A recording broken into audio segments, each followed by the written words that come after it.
Shalom Bapak Ibu Saudara-saudari yang terkasih di dalam Tuhan.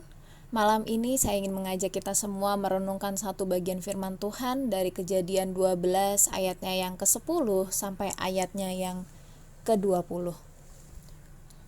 Perikop ini masih berkaitan dengan perikop yang sebelumnya, yaitu tentang panggilan Tuhan kepada Abram. Di dalam perikop ini diceritakan bahwa terjadi kelaparan di tanah Negeb, yaitu tempat Abram tinggal, sehingga ia memutuskan untuk pindah ke Mesir sebagai orang asing di sana. Saat memasuki tanah Mesir, ada ketakutan di dalam diri Abram, karena istrinya Sarai adalah seorang wanita yang sangat cantik. Ia takut kalau Raja Mesir, Firaun, akan membunuhnya agar bisa mendapatkan Sarai dan menjadikan Sarai sebagai istrinya. Karena rasa takutnya itu, Abram meminta Sarai untuk mengaku sebagai adik Abram agar Abram selamat. Bapak Ibu Saudara, saat rasa takut dan cemas datang menghantui kita, rasanya sulit sekali untuk bisa mempercayai penyertaan dan pemeliharaan Tuhan. Sekalipun Abram telah mendapatkan janji-janji Tuhan yang begitu besar baginya, tetapi itu tidak membuat Abram begitu saja mempercayakan dirinya kepada pemeliharaan Tuhan. Abram pun akhirnya mengambil keputusan yang sesuai dengan logikanya. Jika Sarai mengaku sebagai adiknya, maka ia tidak akan dibunuh dan ia bisa tetap hidup. Meskipun dengan begitu, ia mengorbankan pernikahannya dengan Sarai. Lalu apa tindakan Tuhan atas sikap dan keputusan Abram ini? Apakah Tuhan marah dan menegur Abram? Menariknya, Tuhan justru menegur Firaun, Raja Mesir. Tuhan menimpakan tulah yang begitu hebat kepada Firaun dan seisi istananya, karena ia telah mengambil Sarai menjadi istrinya.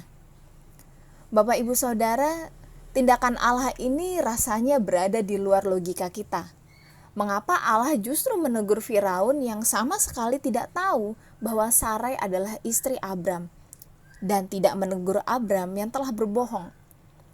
Meskipun hal ini berada di luar nalar kita, tetapi ada satu hal yang ingin Tuhan ajarkan kepada Abram, bahwa Tuhan tetap setia memelihara dan menyertai Abram dan keluarganya, sekalipun Abram meragukan janji penyertaan dan pemeliharaan Tuhan.